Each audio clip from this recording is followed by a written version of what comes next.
आज हम Indian fifth largest economy होने की बात करते हैं। अगले आने वाले कुछ साल में थर्ड लार्जेस्ट इकोनॉमी बनने की ख्वाब देख रहे हैं। बट इन भारत में वुमेन का हालत पहले जैसा थी, आज भी वुमेन का हालत ठीक वैसे ही है। इसके बारे में आज कोई नहीं बात करना चाहता। हमारे देश भारत का आगे बढ़ाने के लिए जितने ज़्यादा एफर्ट, जितना ज़्यादा कंट्रीब्यूशन एक मेल करता है, उतनी ही ज़्यादा एफर्ट, उतनी ही ज़्यादा कंट्रीब्यूशन एक औरत भी करते हैं। बट आजकल सोसाइटी में इन औरतों को बहुत ही ज़्यादा हार्डल का सामना करता है। स्पेशली उनकी ही फैमिली मेंबर्स से सबसे ज़्यादा हार्डल मिलता है। आज भी भारत में हर किसी काम में मेल को ही फर्स्ट प्रायोरिटी दिया जाता, चाहे औरत कितने भी कोशिश कर ले। भारत की वुमेन सेफ्टी को लेकर आज कोई नहीं बात करना चाहता। वुमेन सेफ्टी के मामले में भारत 177 कंट्रियों में से भारत का रैंक आता है 128। आज भी भारत में कुछ ऐसा फैमिली है जिसको बेटी नहीं चाहिए। अगर बेटी जन्म हुआ तो उसको मार देते हैं या कहीं और फेंक देते हैं। भारत में लगभग 3 मिलियन से भी ज़्यादा बच्चे औरतों को जन्म होते ही नहीं देते। आज भी भारत में औरतों को सिर्फ रिप्रोडक्शन की एक मशीन ही मानते हैं। सबको सुंदर बीवी चाहिए बट किसी को बेटी नहीं चाहिए।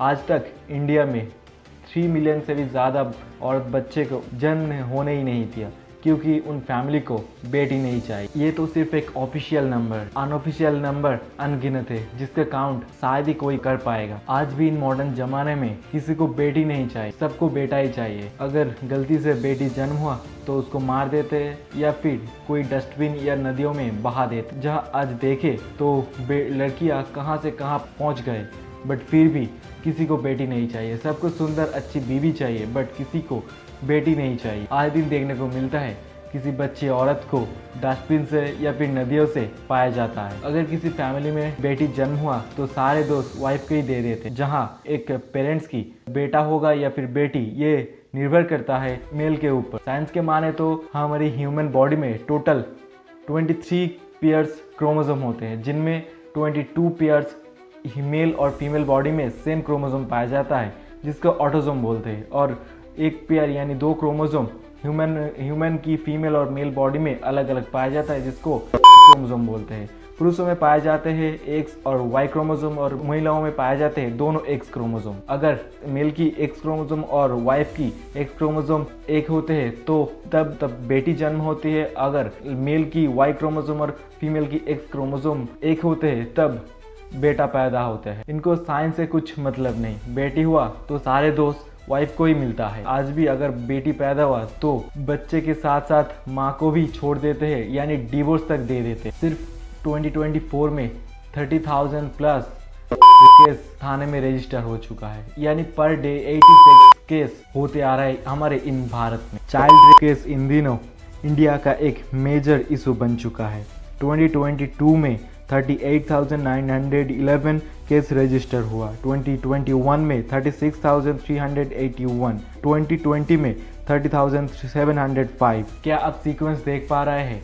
हर साल केस बढ़ते ही जा रहा है। इस केस कम होने का नाम नहीं ले रहे। आज तक पूरे दुनिया में 300 मिलियन से भी ज़्यादा औरत सेक्सुअल असॉल्ट की शिकार बन चुके हैं। तो ये सिर्फ 18 साल की उम्र से कम औरतों के बारे में रिपोर्ट निकाली गई। हमारे भारत में शाम के 7 बजते ही मानो मेल का दबदबा शुरू हो चुका है।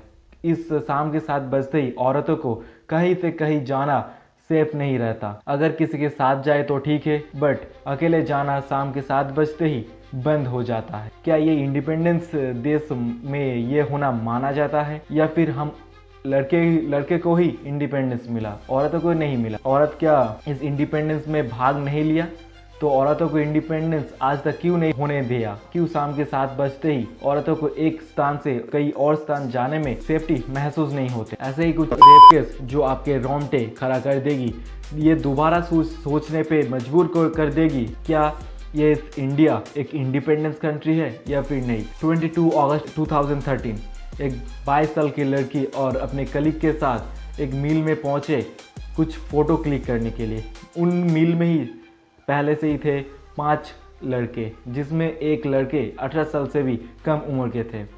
इस 5 लड़के ने पहले अल्कोहल पी रहे थे। पहले मेल कलीग को स्टक किया और उन 5 लड़कों ने मिलकर उस 22 साल की लड़की के साथ उसी नीच हरकत किया। भारत में हर दिन 80 से भी ज़्यादा चाइल्ड रेप केस रजिस्टर होते हैं, यानी पर 16 मिनट्स में भारत की किसी न किसी कोने में महिला के साथ अत्याचार होते आ रहे हैं। आप निर्भया केस के बारे में तो आप सब नहीं जानते। हाल ही में हुई कोलकाता की एक डॉक्टर की रेप केस तो पूरी दुनिया को दोबारा सोचने पर मजबूर किया और यह साबित किया कि भारत की वुमेन आज भी इंडिपेंडेंस नहीं है।